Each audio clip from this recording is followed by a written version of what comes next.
Alright guys, so we got back for another open box review. I'll try to make this quick as possible. But this is another line of Detroit axle. This is going to go towards my 2004 Chevy S10 4-door.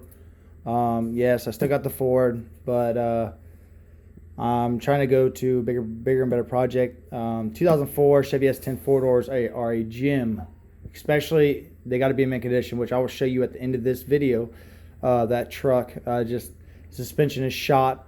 Picked it up for $1,500. I think the cheapest one that I found online in order to buy one, but it had like 200-some thousand miles, was like $3 grand. So let's get to it. So the first thing I want to show you is here's the part numbers for it, and the total costing price that cost me for this $127.57. That means Detroit Axle saved me an average of, for if I buy these locally at AutoZone, even online, they would roughly cost me about $700-800 for everything here that's in this bag.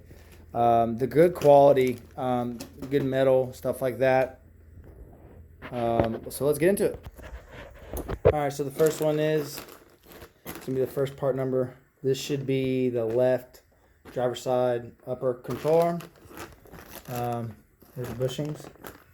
Look pretty good, pretty decent. There's the ball joint that's already on there. It is, see that bolt right there? I don't know if that's just a positioning bolt that needs to be replaced or what. I do want to give you a heads up though. Any type of parts you buy off of line, even if you're going to try something new or if you've used them before, 9 out of 10 times, again, I'm not going to sit there and say that they're not grade A, but these bolts are not grade A. If you are curious whether they will hold up, they will, but I don't know how long. They usually will be good as long as you don't go off-road and stuff like that, excuse me.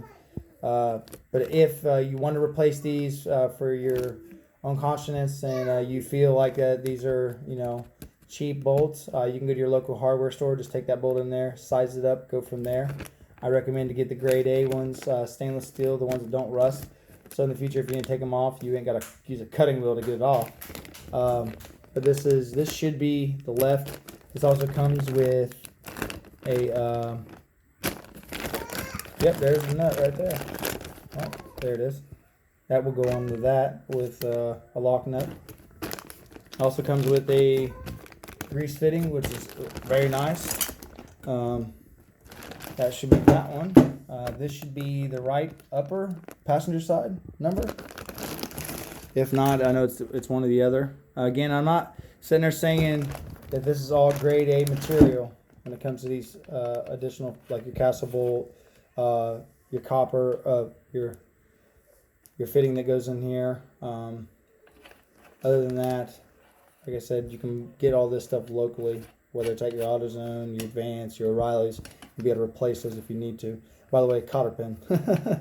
But this also comes with the boot, which seems pretty strong. That's a plastic covering that goes over your boot. So whenever you go to put it on, it won't scratch it before you go to put it on there. It won't rip your boot. So make sure you take that cover off. Here is the next one. This is going to be for, that's nice positioning too, especially when you go to put that on. This would be for your lower control arm. I tried to find one where I could find the full controller lower arm, but man, it is crazy expensive. It's like $300 for one. Detroit Axle, I think they had them like for $254. I did open the box earlier. I did make a video. I got so upset about this, but it should be fine. This rubber boot right here was literally all over here. But as I can see right here, the sleeve, it should come down enough to where if I need to put grease in it, it won't pop off. It also comes with a cotter pin. Both of them were like that. I wish Detroit Axle would have wrapped them up a little bit in cellophane before they would have put them on this. I mean, this blue sleeve ain't shit. Excuse my language. Don't get me wrong, it's good for the threads, but that's just how I am. We'll see what happens. Again, I'll give you an updated video on this whenever I go to put them in, grab them around for a little bit. Here's the other part number.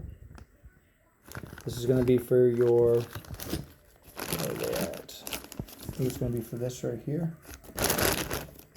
And then you also got this one right here, which is part of your tie rod end. That will pretty much do your swiveling for your rack. There comes the next one. Again, this is a 13-piece kit, guys. I literally paid $127.57. Can it hold off? We will find out. We will know very, very soon if this is great quality, poor quality. Again, I'm not advertised or sponsored. Did not get a hold. Detroit Axle did not get a hold of me. I did not get a hold of them to make this video. I am an honest 100% reviewer, so I will make sure that you guys know. I got 3 kids, so anybody that's driving, I want them to be safe. Always safe, because just because you think that a certain part or certain qualityness or whatever, the part's cheap, you don't ever want to go cheap. But then again, I've had great experience with Detroit Axle, so I want to give these a shot. Usually for all these part numbers that you were going to replace, you're looking at about $700 to $800 worth of parts replacement here. Not joking. You can go on AutoZone, look it up. 2004 Chevy S10. I think it's from a 97 all the way up to a 2004. They're all pretty much the same parts when it comes to your suspension. Hopefully this stuff works, but like I said, $800. So I saved, I would say, roughly right around 700 and something bucks just to go for this. So hopefully that will work. Hopefully it will be good. As you've seen, I gave you an honest review. I was kind of upset about that one tie rod end, but we'll see what happens. Hopefully it holds grease. Hopefully it does good. But I will take you outside real fast so that you can see the beauty. So give me one moment. All right, guys, I'm taking you out here to see her. Look at her. 2004 Chevy S10 4-door, 4-wheel drive. Again, she's going to need some work. Nothing major. The body is in excellent condition. Brand new tires, brand new brakes, so on and so forth. If you guys want me to do a video on this to show you how to fix these pins, because these right here, if you don't get them from a junkyard, you're looking at $100 something per piece. But I do have the replacement pins in here. These came with it whenever I bought the truck off the guy. Again, this is for 2004. There's the part number for it. Got a total of 4 of them, which I don't think I need to replace the other side, but I'll do it anyway. It's got 136,000 miles original, 138,000, something like that. Also came with this right here, which is pretty strong. But I'm gonna give you a sound so that you guys can hear exactly why I need to replace this. Just listen. Horrible suspension squeaking, overly bad. But that is the end of the video. Like I said, like, comment, subscribe, share. If you have any questions, don't hesitate to ask me. Like I said, the quality looks good. I've used Detroit Axle many times for many years.